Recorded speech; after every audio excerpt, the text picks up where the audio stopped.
Welcome back to the Fuel Your Legacy podcast. Each week, we expose the faulty foundational mindsets of the past and rebuild a newer, stronger foundation essential in creating your meaningful legacy. We've got a lot of work to do, so let's get started.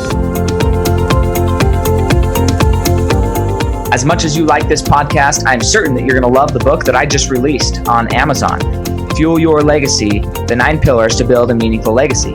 I wrote this to share with you the experiences that I had while I was identifying my identity, how I began to create my meaningful legacy, and how you can create yours. You're going to find this book on Kindle, Amazon, and as always on my website, samknickerbocker.com.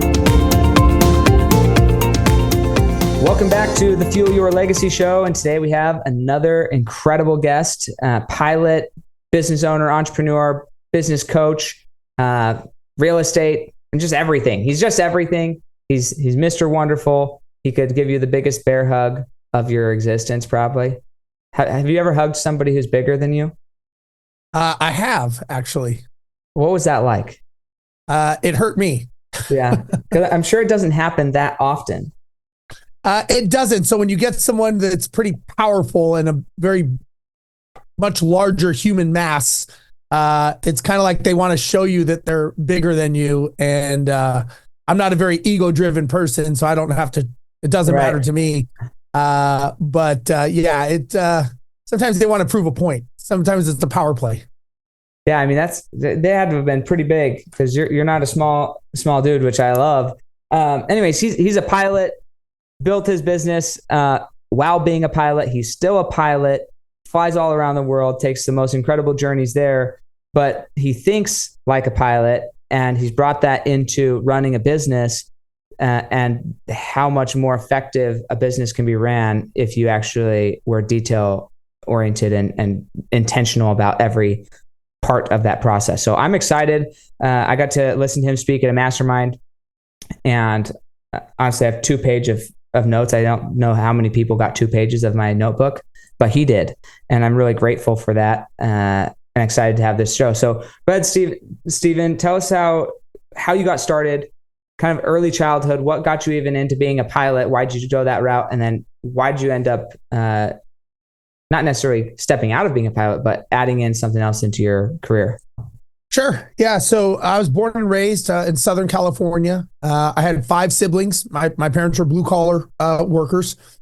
And we were taught early on by my parents that, if you wanted something, you had to go out and work for it. We had that hard work mentality, and that ethic was built into us. And maybe people watching have that, seems like it's a generation gap now. I don't know. But that's what we had to learn. And so as a little kid, I wanted to do one thing, and that one thing was be an airline pilot.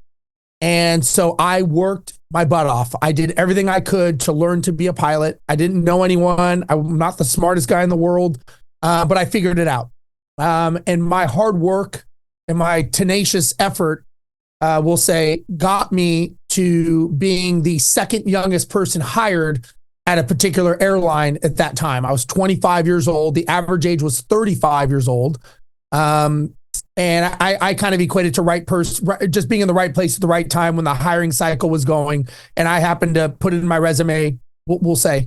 Obviously, there's skill set in there. I was 25 years old, had the job of my dreams. I was flying for a major airline. I had just gotten married, and I was living on the island of Guam. So I was out in the South Pacific. It's about 7 hours past Hawaii for people that don't know where Guam is. And over there, I was flying all over Asia, Australia, Indonesia, all those places, all over the South Pacific Islands. Had the best job you could ever imagine. And everyone was telling me, man, you're set. You're golden. You're golden for life. And that was true until a certain day in history. And that day was 9/11. And 9/11 obviously was a tragic day for millions of people, myself included, because it wasn't actually 9/11, but it was 2 days after 9/11. So September 13th was kind of my day of reckoning, because that is the day that I got a furlough notice for my safe, secure, amazing job. And basically I was told, hey, Steve, that safe and that secure job that you thought you had, it was never safe and it was never really secure. And now you're going to be on the street with 50,000 other pilots. So good luck to you. So to say I was in shock and disbelief that not only did we just go through 9/11, but now I was out of a job or going to be out of a job. And then because I had that hard work mentality that my parents taught me, I only knew how to do one thing: fly an airplane. I didn't have any other skill sets. So I had to go home and tell my wife, I don't know how we're going to pay our bills because I have a skill set that's not useful to anyone out there. So this is back 2001, before social media and YouTube and all that other shit. So I had to go to this building with books in it called the library. And I had to get a library card and I had to read books. And I read a book a week on becoming wealthy. I had no idea what to do. My back was against the wall and I had to figure something out. Everything that I looked at led to real estate. So I didn't know anything about real estate. I knew about it, but I didn't know anything about it really. And I thought, well, you know what? Shit, this is going to be the path I go on. So I got a mentor, a real estate coach, and I started learning about real estate. I started learning different real estate transactions, flipping, double escrow, all these different terminologies that go on in real estate. And I just kept doing it and doing it and doing it. And I got ripped off. I got lied to.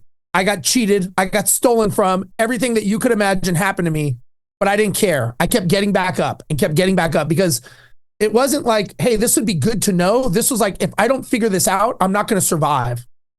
And slowly but surely, I stopped getting knocked down a little bit less each time. And eventually, I started getting very good at real estate. Certain transactions I learned how to negotiate. I got to be so good at it that I made enough money to buy my first apartment complex with a business partner. And then from there, we started buying real estate assets, houses. And real estate has an interesting way for people watching, if you don't know. It has a very interesting way of just when you think you're smart enough and you know everything you're doing, it comes like a wrecking ball and will clean your clock. And that's what it did to us. We bought about 40-something houses incorrectly. And the wrecking ball came through our front door. Whether we wanted to open it or not, it was coming. So we almost went bankrupt by owning a lot of bad properties. We decided to hand them over to a management company. Nobody wanted them because they were such awful properties. So we created our own management company. But we didn't know how to run a business. We didn't know how to run a management company. We didn't know anything. We were quote unquote investors. So I did the same thing I did when I learned to fly. I got a flight instructor. When I learned real estate, I got a real estate coach. So I thought, well, shit, I wonder if there's a business coach out there. So we hired a business coach. He looks at what we're doing. He says, well, you got good news and bad news. The good news is, yes, you have a business potential here. You've got marketability, you've got scalability, and you have opportunity. There's a business here. The bad thing is you two are not the smartest guys on the planet and you'll be bankrupt in 6 months. So we hired a business coach on the spot. Now we have a business coach. We don't even know what our business is. We're property management. We stayed with that guy for 7 years. Every single week, we got our asses chewed out and kicked by this guy. We built the fastest growing property management company in the state of Texas. We were operating in 3 major cities, outsourced 60% of our company to virtual assistants. We eventually scaled up and sold to a venture capital firm for deep into 7 figures, where I became a vice president for them. We took our 1,000 properties and parlayed it into 10,000 properties. And the whole time, I was an airline pilot. And everybody wanted to know, Steve, how are you doing this? And it was me and my business partner. It wasn't just me. But they're like, how are you guys doing this? I said, well, we're running our business the same way we run an airline. Processes, procedures, structure, checklist, emergencies, everything that you think of when you're on an airplane, we injected that into our business. And that is what I did, how I scaled it. So now what I do is I show people how to do the same thing and how to become that person to actually scale that company to build processes, procedures, and systems. So that's the quick version. Hey, I appreciate the quick version and all of the versions. I have a few, well, I'm not going to get to all my questions, but it just is what it is. I want to first start off with, when you're, what do you feel was the most effective way to, it happened at a young age, I feel like. So I'm trying to maybe go back in time. I'm not sure. The most effective way to learn to think in detailed processes and procedures, number one. And then, well, let's just start there. And then I'll ask the follow-up question after that. Yeah, that's a great question, actually. And I think at the time, it was survival, right? At the time, I didn't have an option. I had to make some serious decisions and I had to take massive action. It wasn't like dipping my toe. It was like, I'm jumping in the deep end and I'm going to figure out how to swim. Like that was my choice. The instincts of me being trained by Boeing for the last 20 something years, that they've invested millions of dollars in me, along with the airline. When you think of an airplane, I fly a Boeing 777, holds about 350 passengers. There's a lot of things that have to go on to get that airplane up in the air and going. There's two people up front that are orchestrating everything. It's me and the other pilot. So I have learned by training it, and some of it is instinctual and some of it is not. I will tell you the biggest mistake that people make, entrepreneurs, is they have no idea where they're going. So if we equate that to airlines and flying, you wouldn't get on a plane if you didn't know the destination. You wouldn't want the pilot to say, hey, I'm not sure where we're going today. Maybe Hawaii, maybe Rio, maybe Mexico, maybe LA. I've never been to any of them. I don't know how much fuel we have. I don't even know how to get there. And if we got there, I don't even know what the runway looks like. The odds of success are slim to none, right? But how many people start a business that way? They don't know where they're going. They don't have a destination. They have no idea how much fuel they need. If they have an emergency, they don't know what to do, but they got a good gut feeling. And so to answer your question, the challenge is you can't build a system if you don't know the end result. So my first question when I ask people is, what's the goal? Where are you going? Where are you landing your business?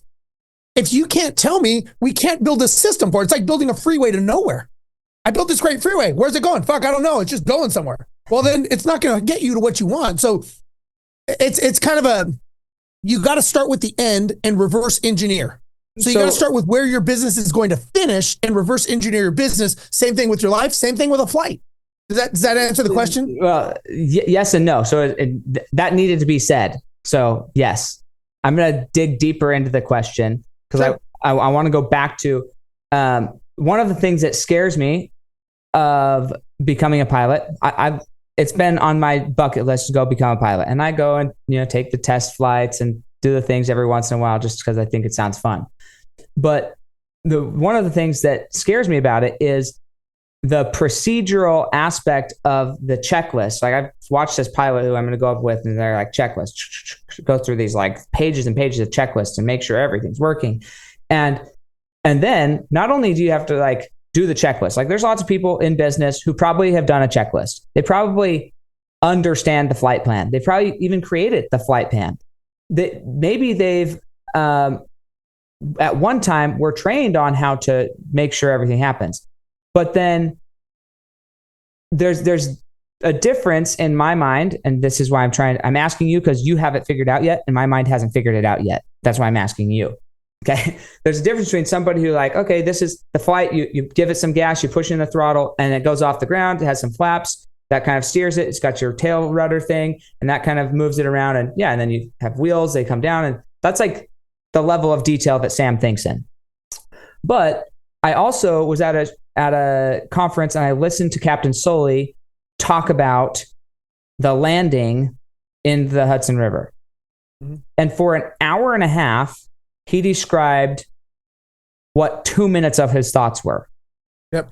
Did you see the difference? Like, so there's a lot of people who think, oh, I've got a detailed plan, but they aren't even aware of what detailed means. When I'm talking to a pilot or somebody who understands that much detail, they know what color the light is, how long the light, how many seconds, I don't know exactly. I'm just making stuff up at this point, but like, what's the frequency of the beeping? How does that matter? I don't know if that does matter. How important is this? Not important. But if you look at that checklist, you have all of these, and all of those are important because what if one thing's wrong. Well, then you have to respond a different way than another example you said, like, oh, our engine's on fire. Okay, well, that's a certain procedure to deal with that versus the toilet's overflowing or what, like everything are different procedures, but you've broken down, okay, as a pilot, I have to know all of these procedures. How do you memorize them? What's a good way to interact with that level of detail to start training your brain to think in that type of detail? Because you can come into my business and analyze my business in greater detail than I can even think in, let alone analyze in. Yeah, so that's a very good question. I'm gonna do my best to answer this. Now, something to think about is I coach hundreds, if not thousands of people over the years on this thing. So I tell people, listen, when I come into your business, I'm the smartest person in the room, not because I'm smart, but because I'm detached. And I am 3 feet away is a world of difference. I can look at that and go, Sam, that's fucking stupid. What are you doing? Like, that's never going to get you to where you're going. And you're like, but Steve, I'm working every day. I'm like, yeah, but you're going the wrong direction. But to you, you're being effective. So let me just say that. Yeah. I don't need to know your business. I just need to look at it logically from the 10,000 foot view and go, hey, Sam, come up here and tell me if this makes sense to you. And all of a sudden you step back and all of a sudden you're like, wow, that doesn't make sense. So it's just a different perspective. So let me just start with that. Yeah. Now you're talking about a discovery flight or a solo flight or something. Sure. And I'm guessing that's probably in a smaller plane, like maybe a Cessna 152 or 172, single engine airplane. Little tiny plane. So think about this. Do you think the checklists are the same as my plane, which is a Boeing 777? So just to give you some specs, a 777 airplane, it holds 350 passengers. 775,000 pound takeoff weight. It's the length of a football field. Each engine is the size of a 737 Southwest fuselage. Do you think that the checklist that you have in a 152 are the same or less than the checklist I have? I would assume they're significantly less because there's way less options to have go wrong. But you're up in the air the same as I am. Yes, but your ability to effectuate change is way different, and the massive thing you're moving is not even remotely the same. Like in the little Cessna, it's just you, and there's like it's small. In the thing you're flying a freaking city from one end of the world to the next end of the world. So yeah. So think of it this way, and you are correct. So I hope so. This is where I go with this. Like I use the law of advancement, right? Before anything can go up, it first has to go down. So let's just say if you're going to build a house, you have to have a foundation. House for a foundation, let's just say is 18 inches thick, right? Mm-hmm. And then you're going to build a single story house. If you're going to build a apartment complex, which is higher, does the foundation need to be deeper? Yeah. Yeah. Can't be the same size. It's got to be a couple feet thick. So the higher you go up, the first you don't build the apartment complex and you're like, oh shit, I forgot to put the foundation in. I got to go dig a foundation now. Right? Right. And then if you build a skyscraper, that is mega deep. Bigger the height, deeper the foundation. So you have to go down before you go up. So when we talk about checklists and systems, many people, they build a tiny Cessna 152 foundation and they try to build a Boeing 777 business. It doesn't compute. They build a 12-inch foundation and they think they're going to build a skyscraper. All of a sudden, the building starts leaning. The checklists are direct correlation to the complexities of your business, the complexities of your airplane, right? We'll use airplane as an example. So yes, you definitely have to know the checklist. Now, going back to, and this may answer your question, every business is made up of systems. And those systems are repeatable over and over and over again. As a matter of fact, despite what most people think and despite what most people do, business is boring. We're kind of the ones who fuck it up. We're the ones who go in and screw it up and do this and do that. And all of a sudden we're like, wow, this is chaos. You kind of injected that, right? It's not made to be chaotic. It's made to be boring. And it's repeatable tasks done over and over again to perfection. There are systems in your business. Every business has about 8 to 11 systems. That's about it. Now, property management, something that's very procedural, that's about 19. But if you are a regular business, Sam Inc., There's about 8 to 11 systems. Bringing on a client, signing the contract with the client, processing them, fulfilling the order. It's about 8 to 11. The question is could I come into your business tomorrow, sit down, open a systems manual, look at a flow chart, and per the checklist, run the model in that system? If not, it's up in your head. And if it's up in your head, you don't own a business, you own a job.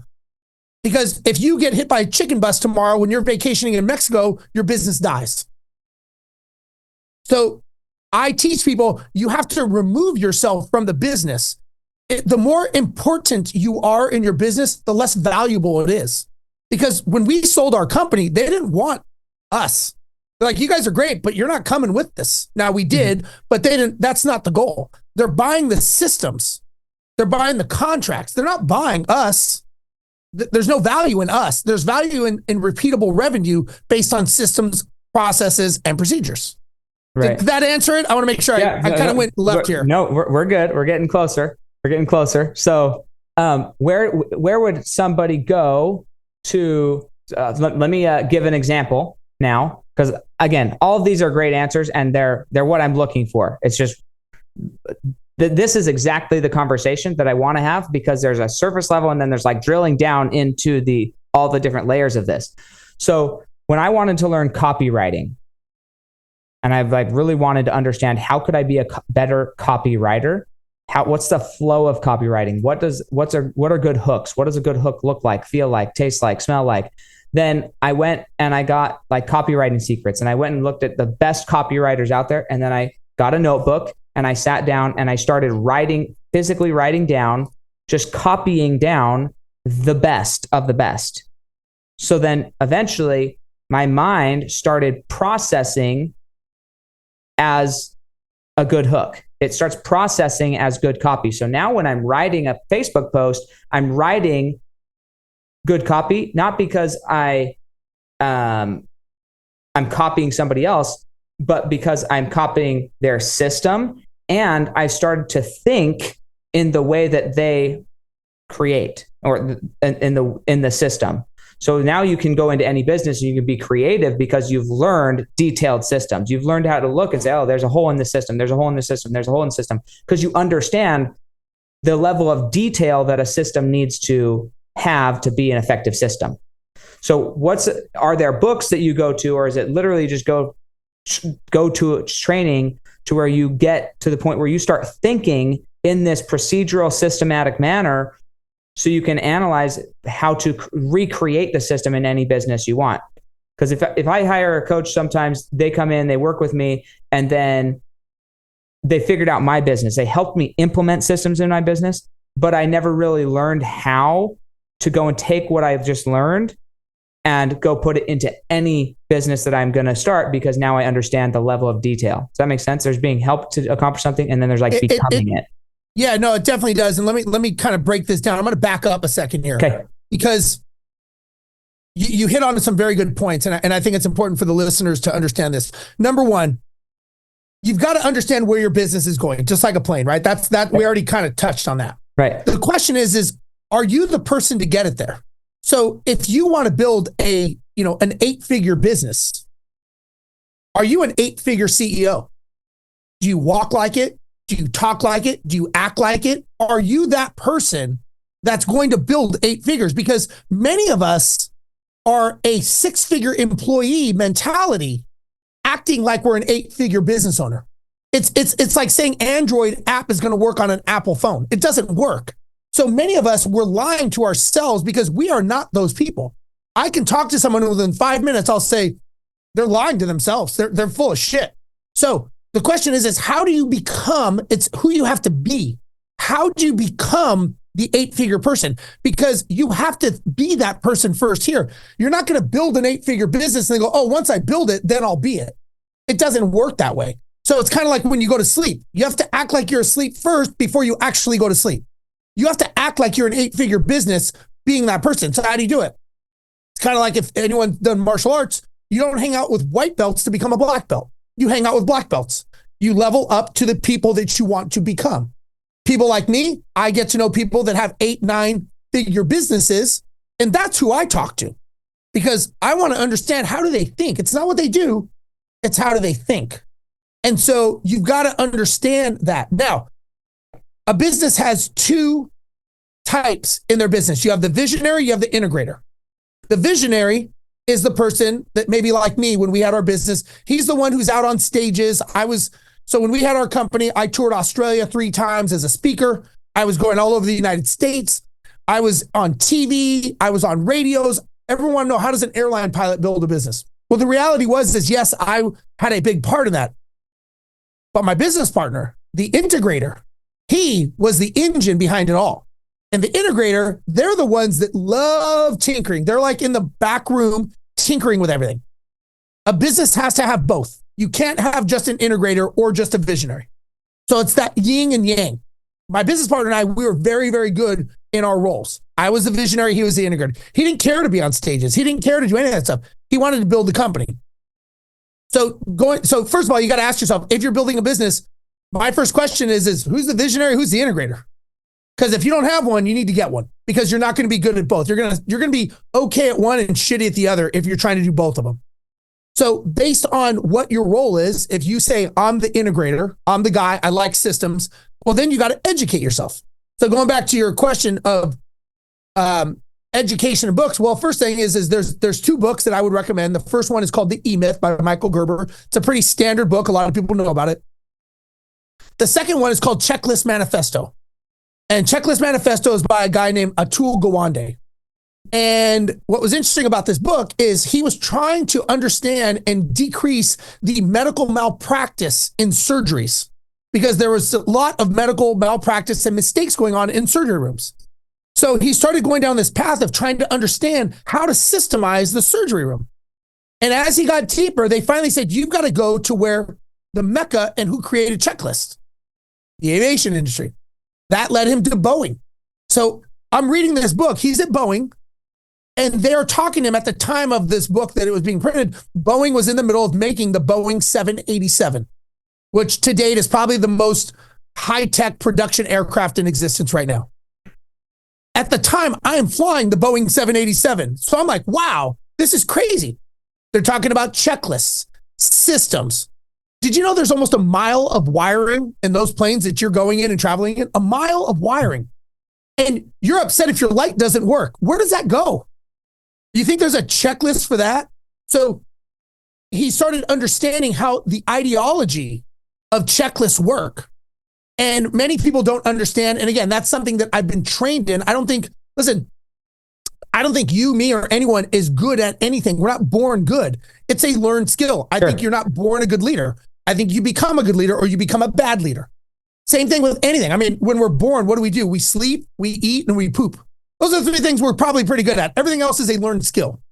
Right. So I think understanding systems and checklists, you've got to have the destination and then you work it backwards. And then you got to figure out, okay, what is my role? So in business, there's, I don't know if you want to go into this, but there's 5 roles for every business for your foundation of your company. The blueprint of your footprint, if you will, of your company has 5 corners. If you're missing one of those corners, your business is not going to grow. And based on those corners, there's certain things that have to be in each one of those are called roles. And each one of those 5 roles has to be having 4 things in them. And if you're missing one of those 4 things inside of each role box, the business will not succeed. And most of the time, when I see people having challenges, they're either missing a piece of the foundation or they have the wrong person in the wrong seat, which I have done all of these personally. So I can attest that it is easy to do, hard to fix. Sure. So quick question. Is that are the 5 foundational things that you've outlined and the 4 things in each of those that must be there, is that in a book that you've written, in a book that you've read from, or is that just in your mind? That's a joke because I'm sure you and I want to be very, very clear. I am a product of the product, right? I am not the smartest guy. I don't think you have to be the smartest guy. Sure. I don't want to be the smartest guy. I want to be the smartest guy. I want to be someone who creates memories, who creates a life that I want. So I learn from people. I expedite my education by paying for it. I invest in coaching. I invest in training, and that expedites me. It's taken me 20 years. I probably invested over $1 million in myself. Sure. Listen, if you look at everyone who's successful, there's a recipe for people that are successful. You don't need to be the first. It's already been created. You look at anyone who's successful, you're like, yeah, you could figure it out, but I could just give you the recipe. It's like baking a cake. There's a recipe to bake a cake. If you put the frosting on first and put it in the oven, it's not going to have the cake that you want. No matter how many times you put frosting on it, and no matter how much frosting you put on it, every time you put it in the oven, you will not get the results you want. So maybe the law of sequence is there's a recipe, follow the recipe. So I did not create it. Boeing taught it to me. Then I started implementing it in business. Then I started seeing how other people implement it. Maybe not the same way I do because they're not pilots, but it's a very similar process and procedure to how they do it. Again, everybody has their own thing that they're specialized in.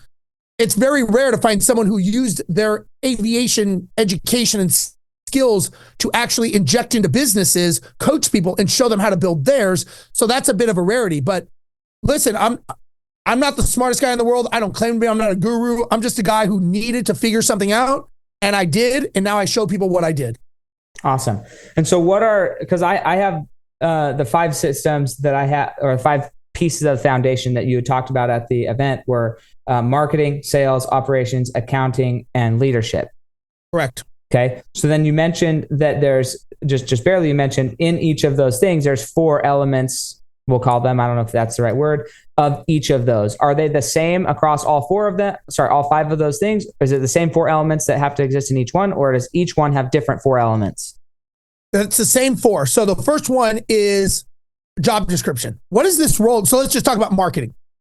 What is the job description for marketing? Okay.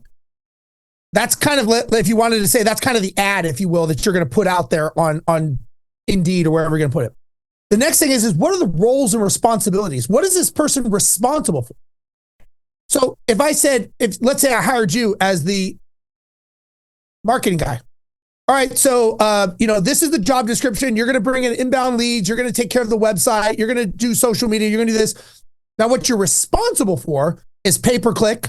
You're responsible for SEO. This is what you are responsible to do. I come in one day and I'm like, I'm going to fire Sam. He hasn't cut the yard one time. You're going to be like, dude, it's not my job. I'm like, yeah, you should do it. No, it's not in my roles and responsibilities. I am not responsible to cut the yard. I do SEO, marketing, pay-per-click, social media. That's what I do. So you've got to establish what are you responsible to do. So it's a job description, it's roles and responsibilities, and then it's key performance indicators, metrics. That's how I measure your success or your lack thereof. Each position needs to have key performance indicators or metrics to measure, right? Just like your car dashboard has key performance indicators. Your gas gauge, your oil gauge, your tachometer, your speedometer, those are all KPIs, right? KPIs tell you what's working, but more importantly, it's telling you what's not working so you can measure them. So every role should have anywhere between 3 and 5 key performance indicators that are reporting. The last thing is your DISC profile. Every role has a certain profile for that role. So many times we hire someone and they're the wrong person. Maybe they said the right things. Maybe they were qualified, but are they the right role? So I always do a DISC profile. So I do like 2-day events, and at my 2-day events, I explain how the right way to hire. The first thing you should do is a DISC profile of anyone. So let's say marketing is a C as far as compliant. They're data-driven, they're metrics. Marketing is math, not imagination. It is math. It's numbers, it's data, it's expenses. I need a C. If somebody wants marketing and they're an I or they're a D, I'm not even interviewing them because they're not the right role. So many times we don't even know the right role. And when I coach people and I'm like, I need to see a DISC profile of everyone. Like we got to step on the scale and see what do we weigh. And they'll send it to me and I'm like, you probably have a problem with this person because of this, this, and this. And they're like, holy shit, how'd you know? I'm like, it's their DISC. It's their personality. You can't change it. So every role has a certain DISC profile associated with it. First thing you do is you identify the role, job description, roles, responsibilities, key performance indicators, and DISC. And DISC is the first lead off as to whether or not you even go further into the interview process. Does that make sense? Mm-hmm. Yeah, no, that does. And I appreciate that. That's a good nugget there. So I want to go, first I want to tell a funny story because I think you'll appreciate it. And some of my audience has heard it, some of them haven't, but I think it applies to this whole conversation. So and I'm sure, I'm curious if you had any experiences like this, because you brought up like you would not get on a plane if nobody had a flight plan. Okay. You maybe haven't. Provo, Utah used to have a little tiny airport where there was one holding room for everybody, and one plane would come in and the same plane would leave, and there was only ever one plane at the airport at a time. That was Provo, Utah. You've probably been to similar like tiny airports. Yep. Well, so I thought my flight, my wife asked me the night before, when's your flight leave? I was like, 11:30 a.m. So I show up at the airport and I have my headphones in the entire time.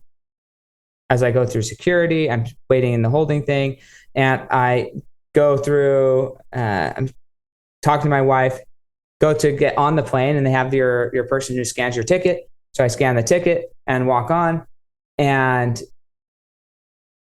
sit down in my seat, 11B.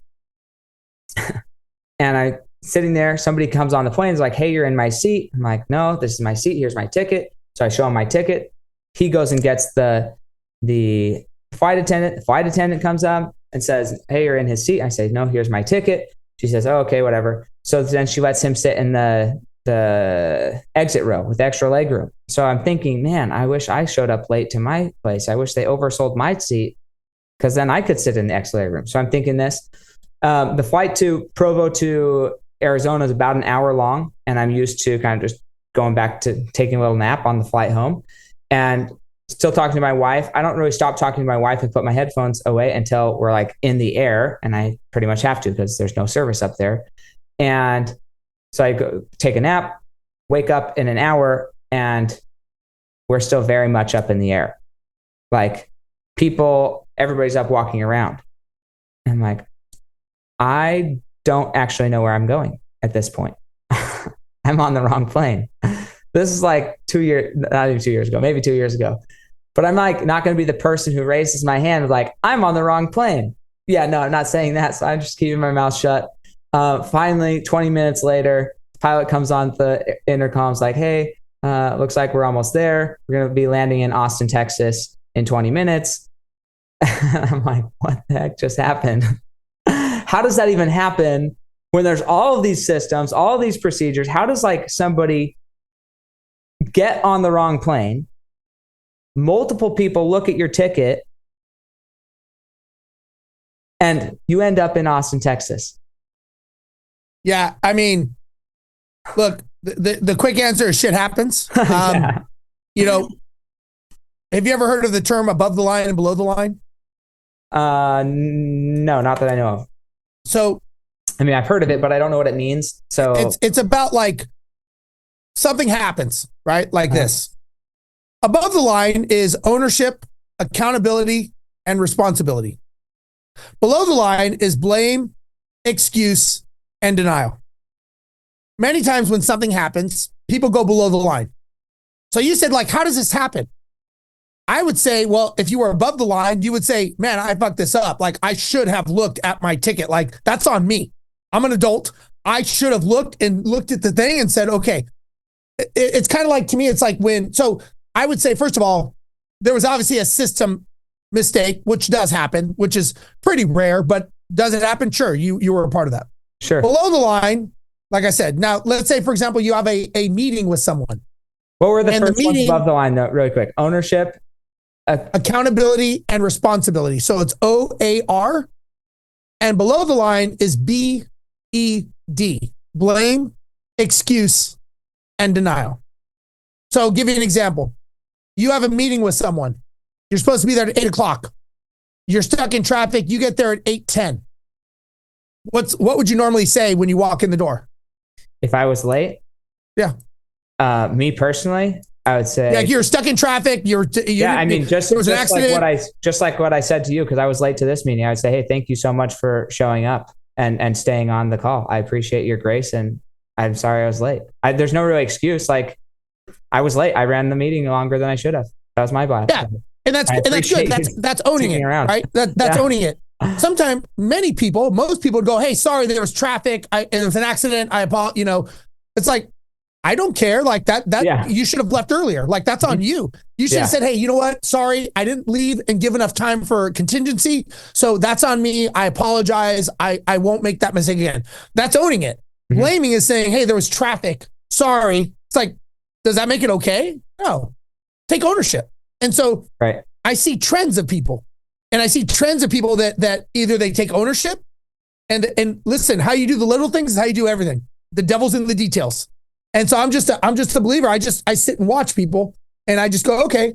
Now to back to your question, talking about systems. So I'm going to give you an example of a system. And I do this when I speak on stages and stuff. And I like when you see a plane coming up to a gate, like let's say my plane, Boeing 777, it kind of looks like chaos, right? You see all this stuff going on. And I may have done this when we were at the mastermind, but I'll do it for your viewers. So you see all these doors opening up and people driving around. It looks like chaos, looks like ants running around. To us, it's actually called a dance. And let me explain what happens. You have 350 people exiting the aircraft. All of their bags, cargo, and everything is getting offloaded and dispersed to either other airplanes or to the baggage carousel, matching each one of those 350 people. You've got cleaners coming in. They're cleaning out all the trash, everything out of the airplane, and catering is coming from the other direction. They're restocking the aircraft, water, consumables, food. You've got maintenance walking around the aircraft. They're checking safety, structural items, engines, tires, oil, all that stuff. You've got fuelers. So the fuelers hook up these huge fuel lines. For our plane, it holds about 240,000 pounds of fuel. Takes an hour of high pressure fueling to fuel this plane. Flight attendants, they're up in the cabin. They're checking seatbelts, safety items, oxygen, exits, all that stuff. And pilots, we're up front. We're checking the routing, the weather, the destination, circuit breakers, flight plan, emergencies, going over engine failures. We're going through all this stuff. 350 people get back on that aircraft. All of their bags are brought in from everywhere that these people flew in from and loaded into the belly. And within 1 hour, this plane is buttoned up and pushed back. And not one person had to talk to anyone else to do their job. Now, think about this. I could be in London, England, Sydney, Australia, Los Angeles, Austin, Miami, Rio de Janeiro, 24 hours a day, 7 days a week, every minute of every second, this is happening somewhere in the world. That is a perfect system. So what the aha moment, if you will, for me was when I was watching this, I'm like, wait a second. Why couldn't I do this in my business? And that's how we started to run our business. Everybody has a dance. Don't know what it's like, but everybody has a dance. It can be systemized. But to your point, if the fueler doesn't do his job and doesn't give us enough fuel going to Hawaii, it doesn't matter. We're not going to make our destination. So you got to ask yourself, why is it that more planes don't crash? Why is it that this system works so well? I mean, think about how many flights a day are in the air. And it's a micro of accidents because the systems have safety catches and the system catches the mistakes. So you need to build your business that's system-centric, not people-centric, because systems don't take a break. Systems don't make mistakes. Systems don't take vacation. They don't quit. They work the same every single time. Humans are the ones that make it better or make it worse by our intervention. Like a plane can't fly itself. We have to do that. Well, it can with a drone. But they're getting pretty close. It's getting very close. But you see my point. It's the systems. So the question is everyone who's watching, what is your system? How does your system work to be able to run 24/7 without you being there? Anywhere in the world, the system will work, or it will be the death of you or the death of your business. Yeah, no, I agree. So to finish that story in the final minutes here, when I realized that, so there's two layers of it. One, I believe in ownership, as what you're saying. I'm going to teach this metric to my kids so that I can start communicating that way. But I do believe in ownership and accountability. I actually don't love responsibility much.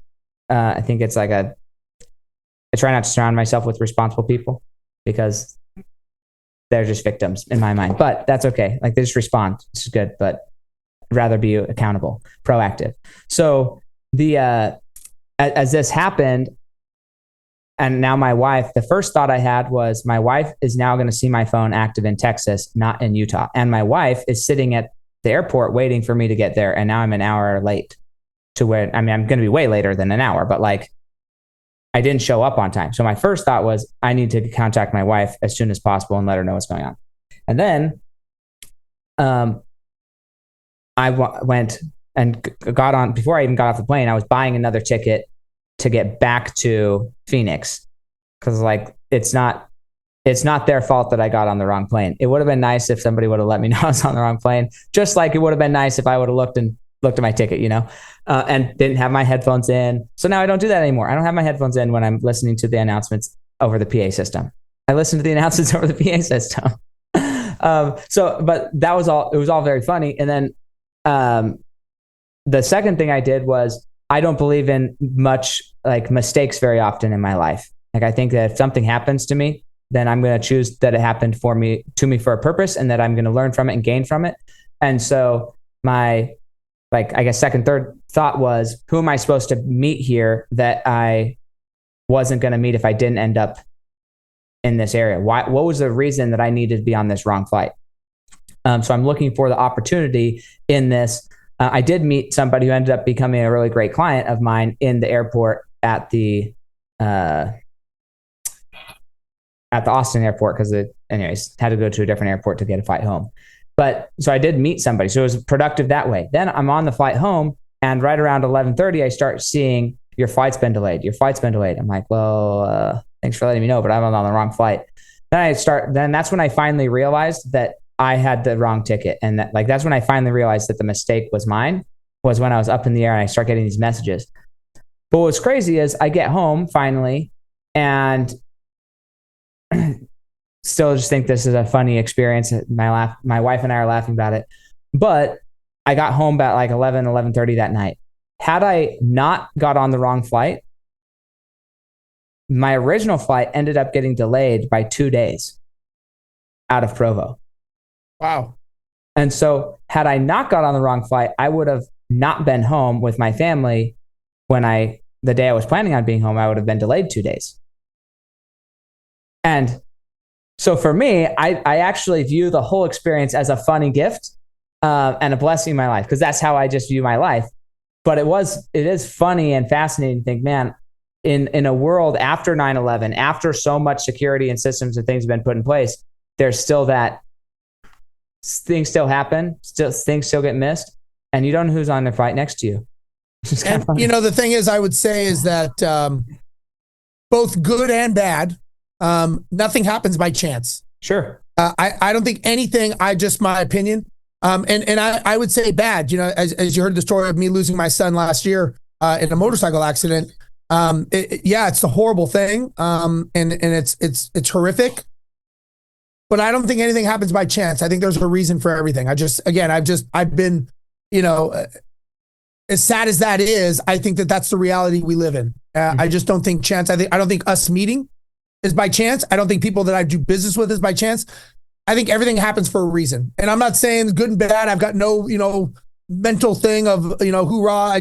That's just my thoughts. And everyone I meet, I think there's a reason we're meeting. Don't know what it is. It may be a 5 minute, it may be a 5 year, maybe a lifetime. I don't know. But I just think everything happens for a reason.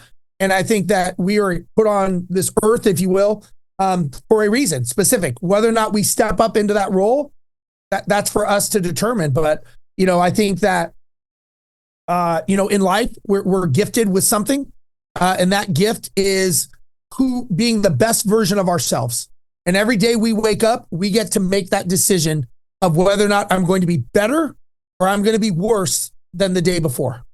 Yep. I choose to try to be the best version of myself every single day, even with heartache and loss and sad and sorrow.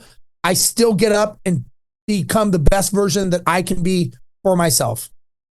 Yeah. And I love that. We didn't even get to dive into any of that story, which we probably just need to have another podcast to talk more about that. But I appreciate I know I wanted to come into this very intentional and ask these questions because you were only at the retreat for a day, and I missed some of that opportunities to interact with you deeper there.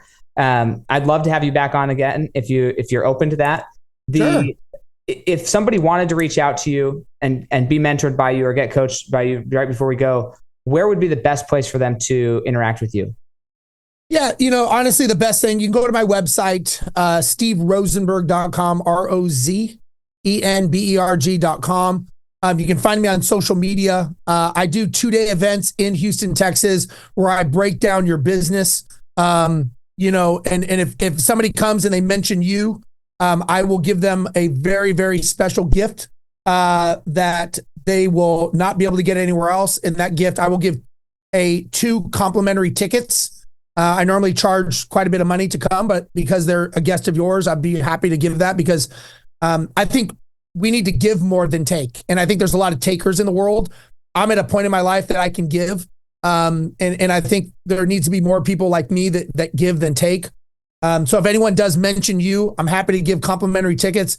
This is 2 days of building your business. This is not seminar. This is actual workshop. And it's you saw me speak for 30 minutes. Right. Imagine 2 days with me. It changes your life, and it's something that I think we all need, and it's a reset.